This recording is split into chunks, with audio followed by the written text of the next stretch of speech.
I love chutney and I love gardening, and this year I'm growing tomatoes in the garden. So as part of my sort of research what I can use to do them in the garden, I've found this amazing tomato chutney recipe that I want to share with you. And the best part is it only uses 6 ingredients and it tastes super tomatoey. There's no overpowering of the tomatoes with spices. I think you're going to love this one. So stick around.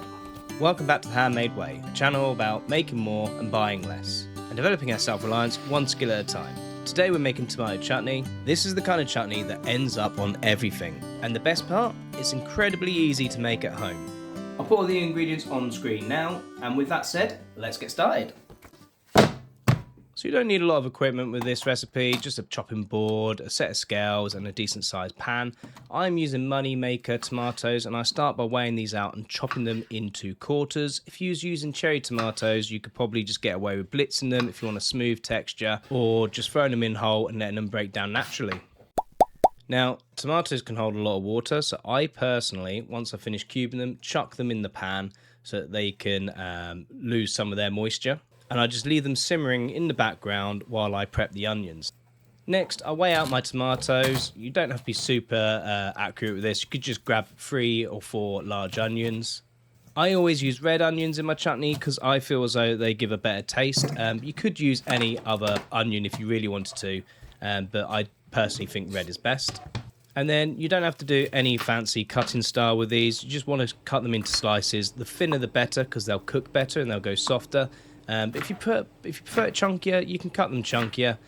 You'll see that I've not particularly got any amazing knife skills. I do keep thinking that maybe I should do a knife course, and it might save me a lot of drama. Or maybe I just need to get a decent food processor. I don't know.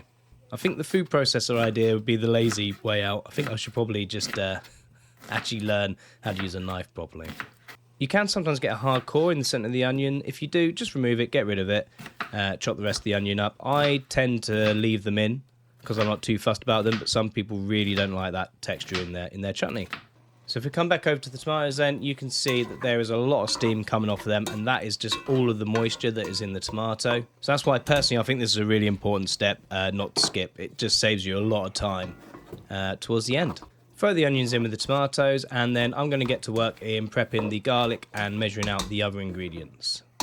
So for the garlic then, you want to have about 3 or 4 cloves. I personally use a garlic crusher and absolutely mash it, but if you prefer like a more rustic style, you can just dice it and just chuck the garlic in diced up. But I prefer it crushed and mixed in properly. Already when you get to this point, by the way, it smells brilliant. There's only 3 ingredients in here: tomatoes, onions and garlic. And then we're going to chuck in our red wine vinegar. You can use apple cider vinegar, any other kind of vinegars, but personally I think the red wine vinegar is the best taste to go with this.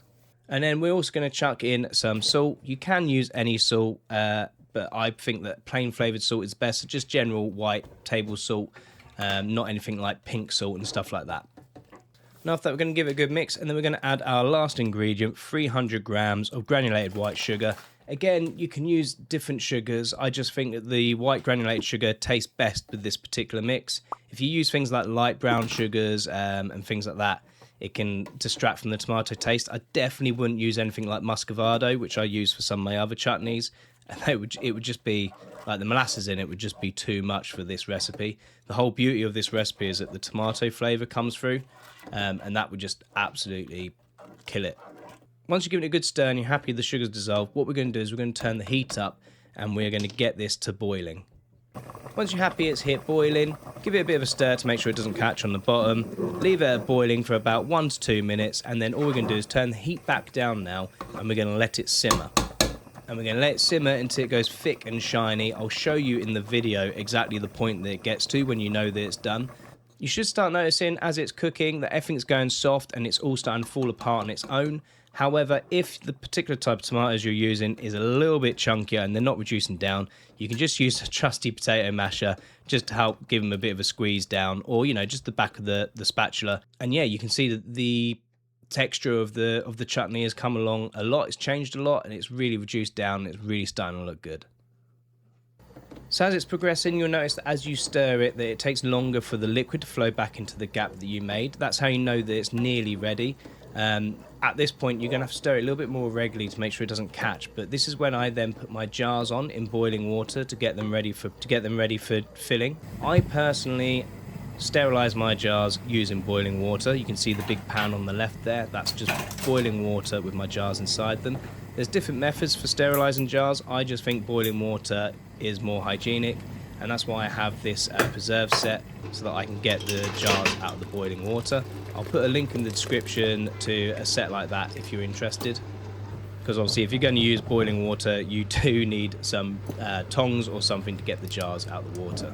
When I do this type of preserving, I don't let the jars cool down. I don't let the mix itself cool down either. I put hot mix straight into hot jars, and I don't do any additional processing afterwards. That alone is enough for the preserve to stay sterilized, and it will keep in a cupboard for 6 to 12 months, or once opened, put it in the fridge and it'll last at least 4, maybe 6 weeks.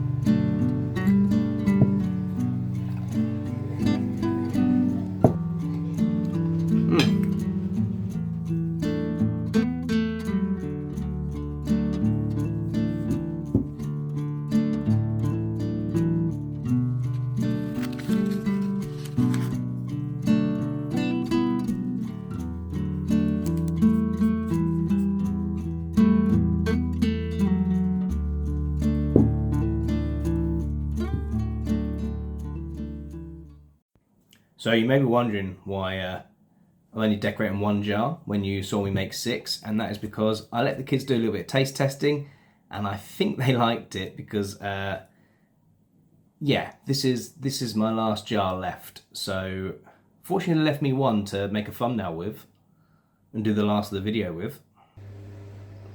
What do you think? Good. Good. That's what all the top food blogs want to hear.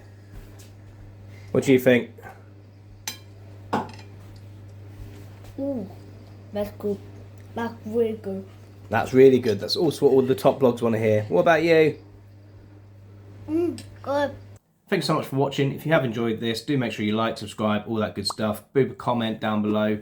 I'll make sure I reply to you. In the meantime, if you're looking for another chutney recipe, this one up here is really, really good. Or alternatively, YouTube thinks you'll like this video up here. And I'll see you in the next video.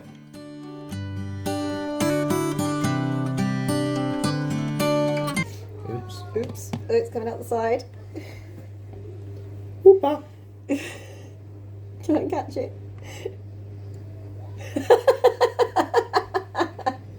That one's a little bit messy, isn't it?